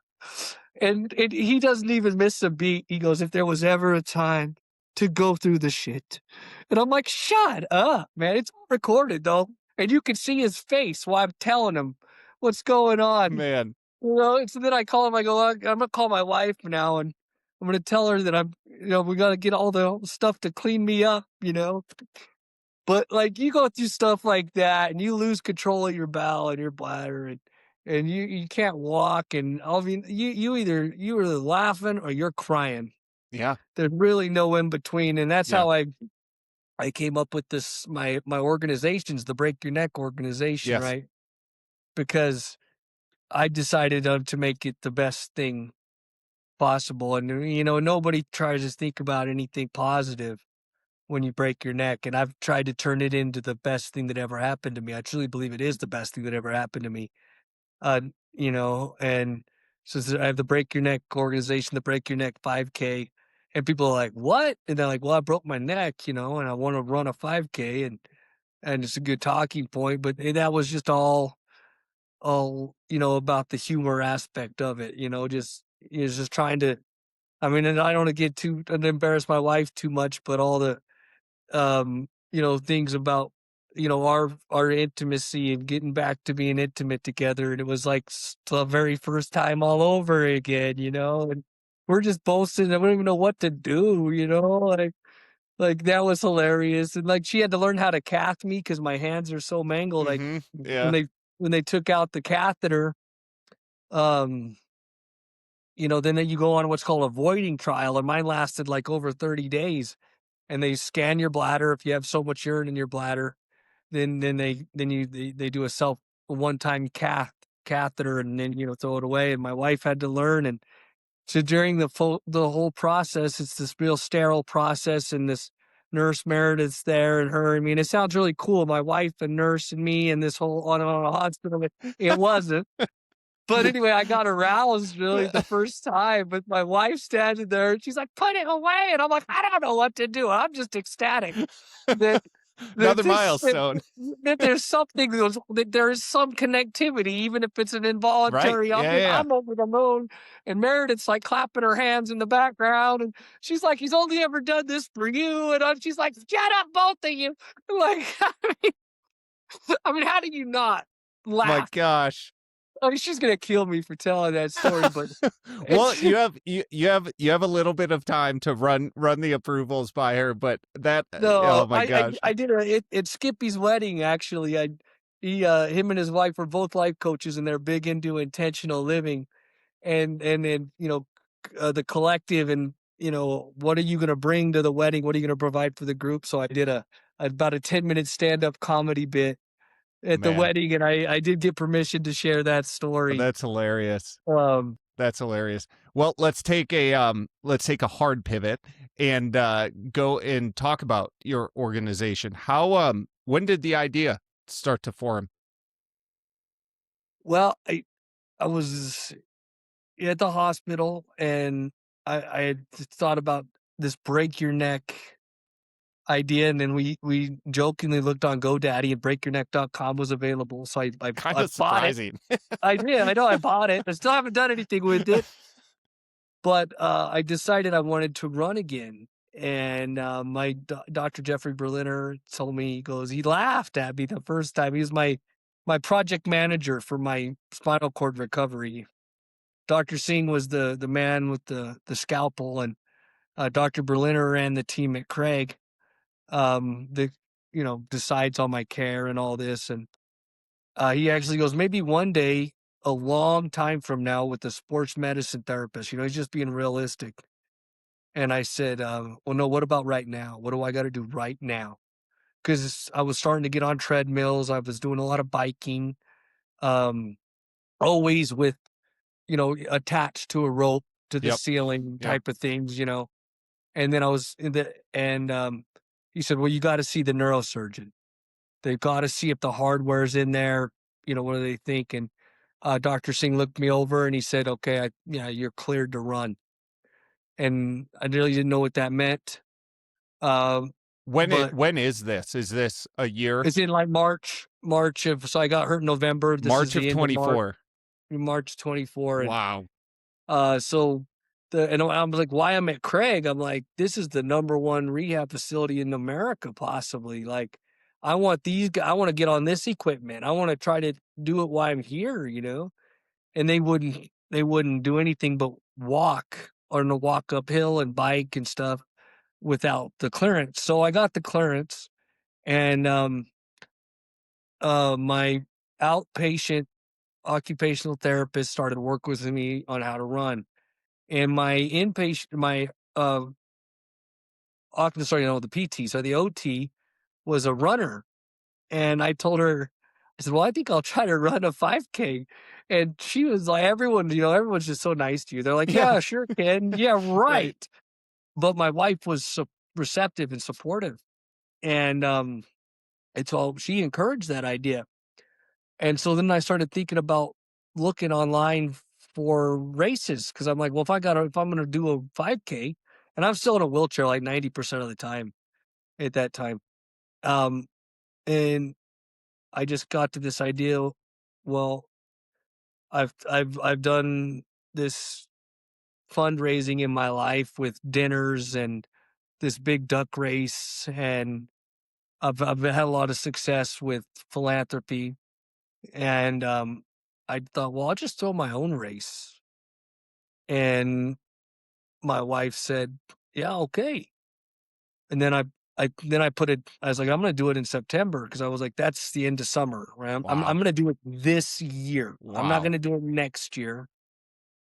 And when we were in Craig and, and finishing up our outpatient stay, my very first time, we ran around the outside of the hospital. We have it filming, my physical therapist and myself and my little daughter Aria, and we ran around. And running is a loose term, right? Running really just means, or jogging, that both of your feet are off the ground at the same time for any length of, if it's a nanosecond, right? If you're airborne, that is a jog. That's like the Mm. Olympic walkers. Right. One Right. foot must always be on the ground or Right. you're like disqualified, right? So to go into an actual jog, meaning both feet, because I'm really slow. And we ran around the hospital. Like, it took, like, it's not that big of a hospital. We ran around, took like five multiple breaks, like 20 seconds of running, followed by some walking, and then Incredible. basically immediately when we got done, getting into the wheelchair. And it's one of the most magical memories of my life. My wife was filming, running behind us, probably holding Harper, the younger daughter, and then my little girl Aria still has never let me win at a race. She's a savage. Aria, I hope you listen to this one day. I hope you feel bad for freaking. She's like spinning around and backwards running and like She's showboating. just she just shows you. Oh yeah. Yeah. Oh yeah. I'm in a wheelchair playing one arm air hockey against her. And she is like, I'm getting no 38-year-old man should lose to his 4-year-old at air hockey, right? She's kicking my ass in air hockey. And I got my wife in just to show her that we are the parents and that we win. And Arya's not messing around, right? My wife starts putting it on her and beating her, and she unplugged the machine. but but Arya's been running with me since day one, and she Wow. knows who's faster than me, and it's gonna stay that way, I guess. And but then I was blessed with a friend of mine named Barkley Clark. And he was at I went to high school with him, and, he had somehow gotten into running, and I don't know, but he can run 10 miles, 15 miles. He's a pretty good runner, and the picture at my wedding, he's a fat alcoholic too, and I was like, "What happened to you? You look great." And he's like, "I run."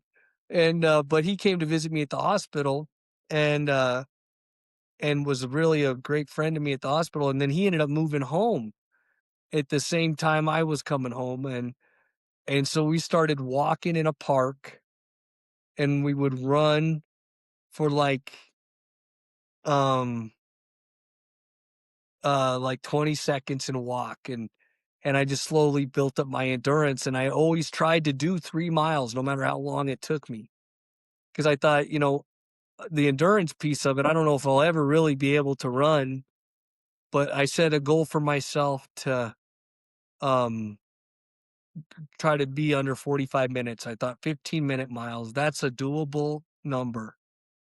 And whether you're walking fast or jogging or whatever. And we just started walking, and then um, the the CSU Pueblo Foundation owns the football stadium here. We have a beautiful campus here, the University of Southern, or sorry, CSU Pueblo, and it's the Thunderwolves and the Thunderbolt. They were actually, I think, national champions in 2010, and my sister is the dean of extended studies and the vice president of admissions. But and I love CSU Pueblo. It's a great school. I supported it before I got hurt and everything. But the foundation owns the football stadium, and Todd Kelly's the president, and he's been a friend of mine. We were former Rotarians together, and known him most of my ever since I got back from the university. I went to the University of Colorado, and since it started my professional life, I guess I've known Todd, and he goes by TK. And he's very supportive of, text and calls why I was hurt, and, I gotta hand it to him, though. I mean, I went to Old Chicago. We sat down, had ordered some pizza. He picked me up, and I said, "Hey, I want to have a 5K." And he goes, "Well, you can use the Thunderbolt just like that." Wow. And before I could even ask him, I think, and I thought, well, geez, now I might have to actually have this Yeah. race. I gotta I- follow through. oh my God, this is getting real. And and uh, and other people were walking with me and running with me, and then June became July, and then Channel 5 and Ross White, the GM. I can't say enough about him and his friendship he's had with me. Um, but he put my information in front of Diane Derby, who's just an incredible human being and an awesome reporter. And they did this story, and then that ran in August. And then I was like, oh my God, now I've really, got I'm to on the do this. hook. I'm on the hook, and I called it the Break Your Neck 5K, and my sister helped me get the message out there. It's for all abilities, all disabilities. Something, because when you're being disabled is so challenging. I mean, everyone's got challenges, but it can be so hard just to get out of your house. And when I was confined to a wheelchair most of the time, I'd go to Target once in a while with my wife, the Super Target in Denver, and people either don't look at you like you're a pariah, or they're overly helpful. I mean, it's just, and I don't blame them. I mean, they just don't know how to interact. And I know a small window into that world, and my heart is so big for that community, and obviously that I'm a part of. Um, but I've gotten to the point without the neck collar that unless you look at my hands or know me, that maybe you wouldn't realize that I'm disabled, right? And that's not the case if you're in a wheelchair or you're in an assisted device. And my race is free because a lot of people are on disability or on fixed incomes, and even $5 for a race would be a barrier to entry. And I wanted to get out there and run. I wanted to share my journey with as many people as I could. And, people, I'm sure in your experience, they would, like you, I think you'd said how frustrated you got with the people's in non-belief in themselves when the questions they'd ask you about how you're getting through things. And I'm like, dude, you're doing things I find amazing every day. Like, Yes. you ordered one beer and that was it. Yeah, right? You're a I hero, know. dude. Well, Exactly. yeah, dang, dude, someone ought to throw a parade for Yeah. you. Shit. I mean, getting beaten paralysis. That was. I'm not saying it was a walk in the park, but much easier than beating Yeah. alcoholism. Half beer and But leave it alone. That's incredible. you're amazing. Like we all have our own things. I just happen to be really good at spinal cord injury recovery. I wish I, you know, so I found my You niche. found it. I found it. And but it kept going, and my employer immediately came on as a presenting sponsor, and like I said, I had done some good, and there was a lot of anyway, we ended up raising like over $30,000, and there was Wow. 300 people there. And in my gratitude tour, I thank God and family, and then I got the good Dr. All will sing, and the UC Health system. And so and the nurses around that had taken care of me and had been such a support to my family, and through this absolute crazy time. um I wanted to thank them and honor them, and so the only thing I could think of was to start a nursing scholarship, and then I named it after Dr. Rawls Singh. And and you have to write a small essay that says why you want to get into healthcare, how someone with a disability or an SCI impacted you, and that's one of the reasons you want to be in healthcare.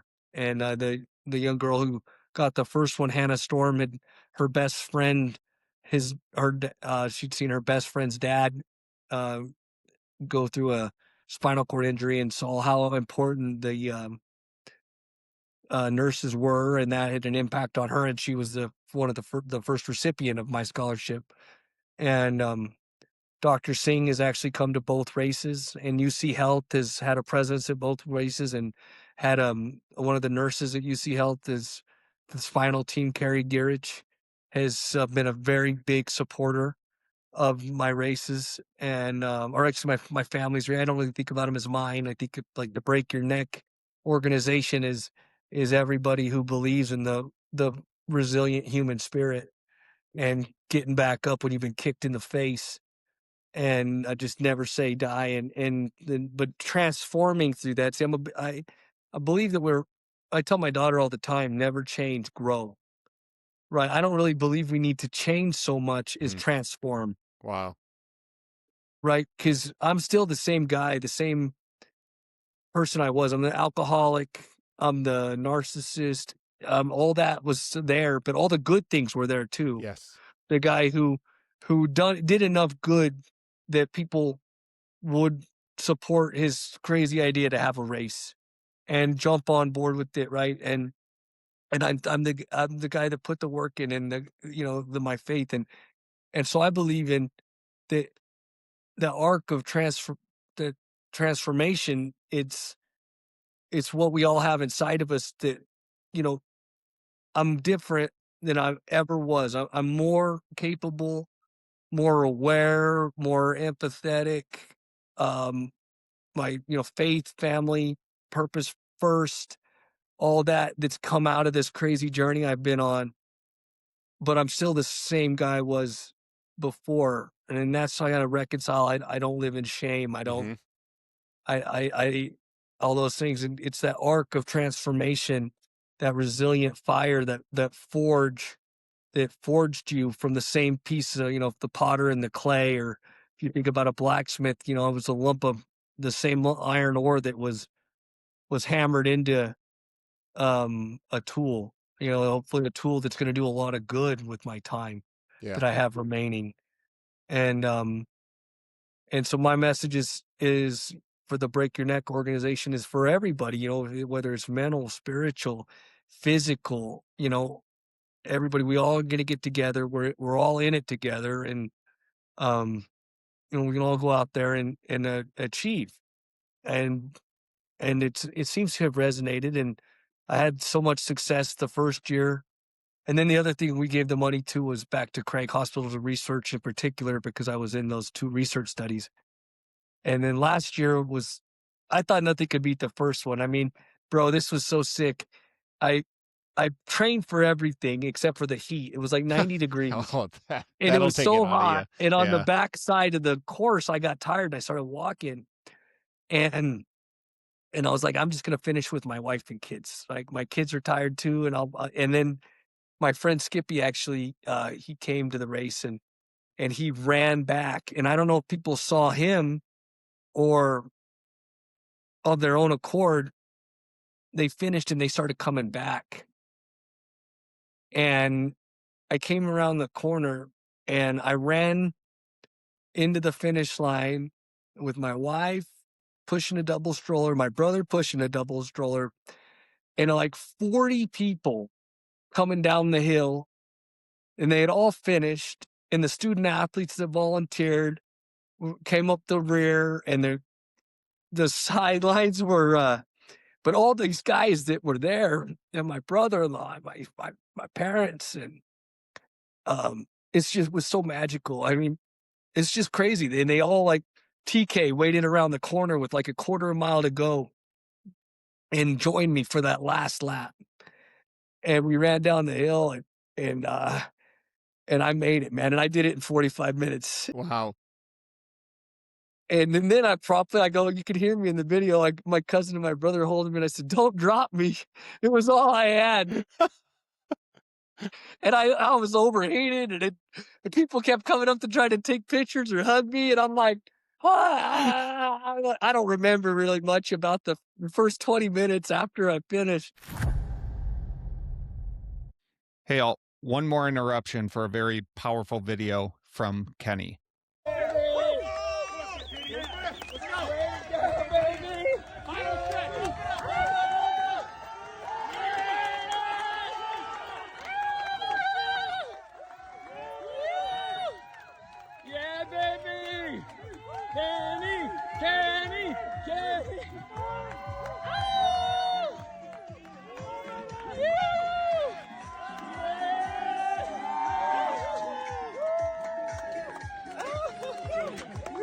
Let me fall down.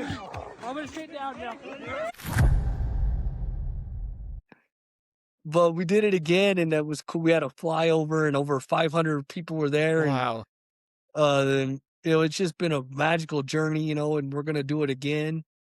And people are responding to the, you know, and I continue to just live as honestly as I can about my own journey, whether that's physically or spiritually or and never forget that, I was an alcoholic, and it not to leave that out of the recovery journey. Mm. And Um, Kenny, where can people go to either donate to this year's 5K or volunteer, get involved, participate? oh, well, thank you so much for asking that. If you just Google Break Your Neck 5K, or if you're ever starting any kind of race, use Run Sign Up. It is the best. Free means free. Since I don't Amazing. charge for my race, they don't charge me. Amazing. But there's a place to donate on there. There's my contacts on there. There's my cell, my email. We're excited to announce a partnership with Mount Carmel Veterans Organization moving Awesome. into this year's race. I really wanted to get to the veteran community and the disabled veteran community especially, and get them out there. And there's just so many good things that are happening. It's just I can't thank.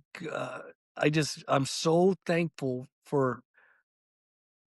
Like, my wife went back to work with this week, I was telling you, out of office, and it was exhausting, man. Right. Like, every night we were both collapsing into bed, like, with the girls, but I'm going, I cannot believe that I'm so much better that I can be at home with both of my daughters and then to not even talk about having a woman who's willing to just keep stepping up. She stepped up when I couldn't walk. She stepped up when everything. And then when financially, she had to make the leap, she started just going back to be a waitress, because that's something anybody can do. And she had some waitressing experience. And then she made a connection, and now she's a title officer and a closer for a principal title, a mobile title company. And like, just to face all these things that she wasn't prepared for, right? And she's more of a hero than I am, I believe. Yeah. Yeah. And what she's had to endure, right? Because when I'm tired, especially a year ago, I just go down and lay down. I mean, there's nothing I can do. I'm totally out of it, right? I mean, I'm recovering from a spinal cord injury, and she's got to man the ship 24/7, and I cannot believe this wild journey. But I, I I still thank God for the quality of my problems, because I couldn't imagine what you've had to do, and and you and your family have had to dig deep and overcome and trust, and that you didn't go back to alcohol is unbelievable to me. That is, I mean, my hat is off to you that you had the wherewithal to stay the course, brother, and to be the man you are today, to start this podcast. Um, it's just really impressive, It means a and lot. I'm thankful to be being connected with you. Yeah.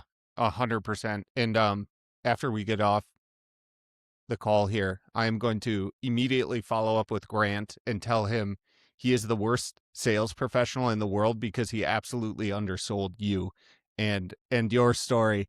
I am just man, there is so much that I'm gonna actively take away from this conversation. I'm humbled more than anything. I am just it's incredible. Like I am quite speechless here. My face hurts. I thank you for that. The light that shines out of you is just indescribable. It is so like seeing it, feeling it, and being able to participate in it, knowing your story. It's like you wouldn't think that was possible, but it is. And I think that's the hope that you want to bring to people. That's, the story of perseverance, continuing to show up, building the community around you, maintaining the faith that there is a plan and that there is a purpose, and through the hardships, finding a life that, from my perspective, I wouldn't trade. I wouldn't trade with anyone, and it's been the greatest honor. It truly has been incredible having this time here and our conversations before. And I very much look forward to staying in touch, Absolutely. seeing your I hope this is the progression. beginning of a lifelong I friendship. agree. It means the world to me. So thank you from the bottom of my heart, Kenny.